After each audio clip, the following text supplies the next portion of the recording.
All right, it is the MyBookie Monday matchup. MyBookie.ag Code NextRound to get on board with the game tonight. MyBookie.ag Code NextRound. Sign-on bonus still there, 110% of your initial deposit. Jim Dunaway, Lance Taylor on his way to a dinner meeting. LT, what is up? How are you? I'm good, man. Good. Just looking at the foliage as I'm on my way to one of our great sponsors, Walk-Ons. Yeah. And looking forward to what should be a good game tonight.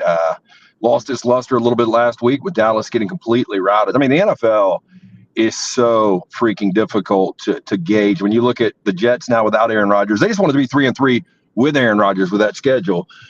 They beat Philadelphia, was undefeated. San Francisco rolls in to take on P.J. Walker and the Browns, and they lose, missing a 41-yard field goal. So, hell, who knows what we get tonight. But at least two quality teams that don't seem like either one of the head coaches or the quarterbacks can win a big game in the moment right now. I know Mike McCarthy's got a Super Bowl back in the day with Aaron Rodgers, but these are two teams to me that underachieve every year. Yeah, I'm looking forward to it. You're right about the spinning roulette that is the National Football League. You get a little bit of that in college, but it's always been, the margin between teams in the NFL, good teams and really bad teams, is so thin that occasionally you San Francisco and a Cleveland, or the Jets and the Eagles. But it does seem like more and more everything just goes to that big cylinder back in the middle, right? And what is it now? Week 6, and we've got no undefeated teams left now. They're already popping champagne in the 1972 Miami Dolphins world. Yeah, it's wild to think that we've run out of I didn't think it'd be that quick. I mean, you had the last two knocked out in a single day. And Lance, you mentioned San Francisco, Cleveland. I think the thing that was most surprising there is the way that game set up for San Francisco to win it. You almost always see pro kickers make that kick for the win. What was that, 45 yards? And it was 41, and it was 41-yarder Jake Moody, who's been really good, the rookie out of Michigan, and he just didn't hit it well. I mean, it was about a foot wide right. Yeah. And they had lost already Deebo Samuel and Christian McCaffrey, so those are big losses. I don't know moving forward, how long those guys are going to be out, but those are major injuries. Yeah, Dunaway, that was what surprised me, was the way that went down. As far as the Eagles, they just let the Jets hang around. They never would.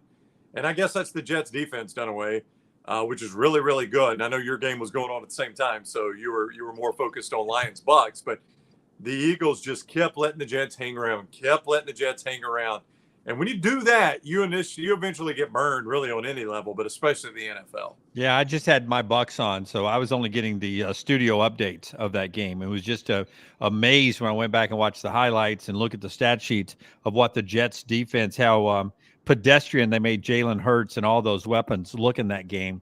I was I try to help a friend find some keys today, right? And so I didn't eat lunch. Then I went to my doctor's appointment. So I was at Walk-Ons afterwards, for sponsor of the show, and having a late lunch after my doctor's appointment. And I'm sitting there watching the Jets highlights. And you're right, LT.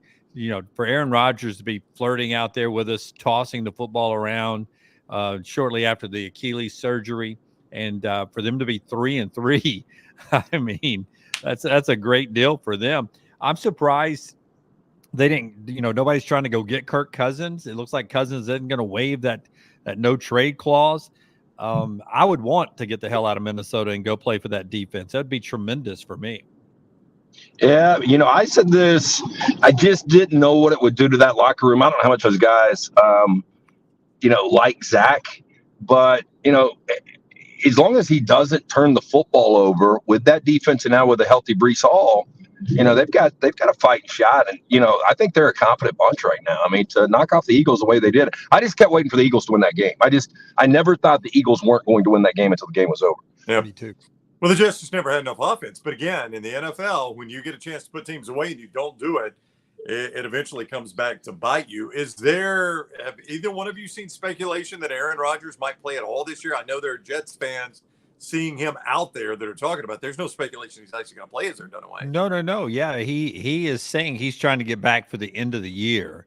Now, he's a naturalist. I guess he actually let a real surgeon and not a witch doctor operate on him. But I'm sure he's rubbing all kinds of roots and berries and ointments from a bat spit all over his leg to try to get to hill faster. And we'll see if he's able to get out there. Yeah, he's set it for the last couple of weeks, Brown. The timetable was 4 to 6 months or 6 to 8 months. He says he wants to do everything in his power to figure out a way to be able to get out there at the end of the season. I don't think it's realistic, but hell, who knows? Yeah, and it is different. It's a quarterback in the NFL now. He wouldn't be able to run, but if it's surgically enough to where he can get out there and not pop it again and just limp around, maybe he is a better option than what they have, depending on what he can do. But if you have no threat to run at all, that does seem like you would be limited. I got to tell you, though, as far as the playoffs go, you feel good about Miami, Buffalo, Baltimore, Kansas City, and then somebody out of the South. I mean, if they hang around, they're 3-3 right now. If they can hang around and he can come back and play a couple at the end of the season, they could get in the playoffs. It's not the craziest thing in the world, obviously. Oh yeah. And their toughest part of their schedule was these first 6 games. So yeah. I think things might open up a little bit. Jacksonville, Trevor Lawrence is banged up right now. He's questionable for Thursday night, but Jacksonville, they seem like they've found a little rhythm. Yeah. Found it in London, 1-2 over there, and then came back and won this one. I was interested to see how long Trevor would be out. But to your point about the Jets, they played Mahomes, Allen, and 2 other really good quarterbacks here at the beginning of the season. Who were the other 2? I had it written down today for the show, and I never got to it. But they played, of their 6 games, they were 5 elite quarterbacks, and they come into that thing 3-3. That's pretty damn amazing. Yeah. Yeah.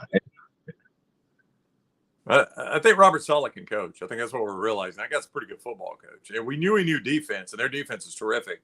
But I just think the guy's overall a good football coach. And it looks like, we say this a lot in the college game, not as much the pro game, but it looks like that team plays hard for him. I think that team really buys into Robert Saleh and plays hard for him.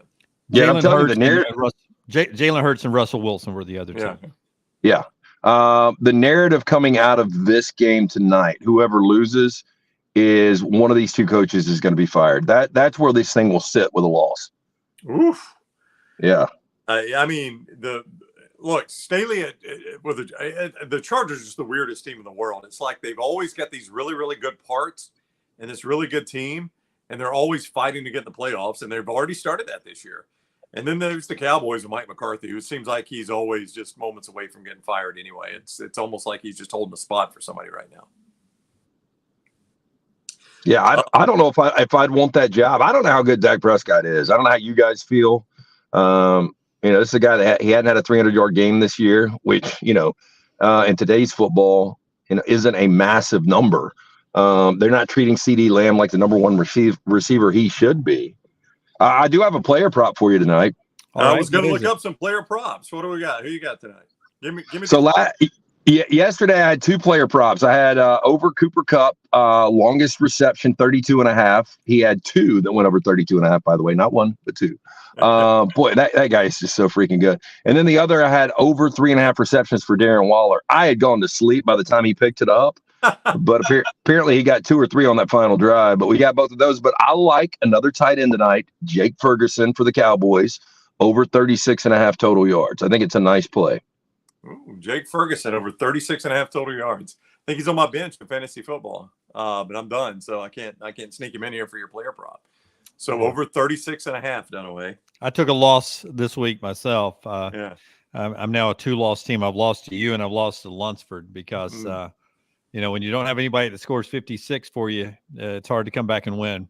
It's gonna be tough. That's gonna be tough. There's no doubt. How do you feel about the overall game, Lance? I know you got some plays at lanceslog.com. The Chargers actually catching points at home. There will probably, there's no probably to it. There'll be more Dallas fans there. You'll feel like you're playing in Dallas. That's a very, very popular team. The Chargers don't draw as well as the Rams, and there's Dallas fans everywhere. So that stadium will be full of fans of the Star.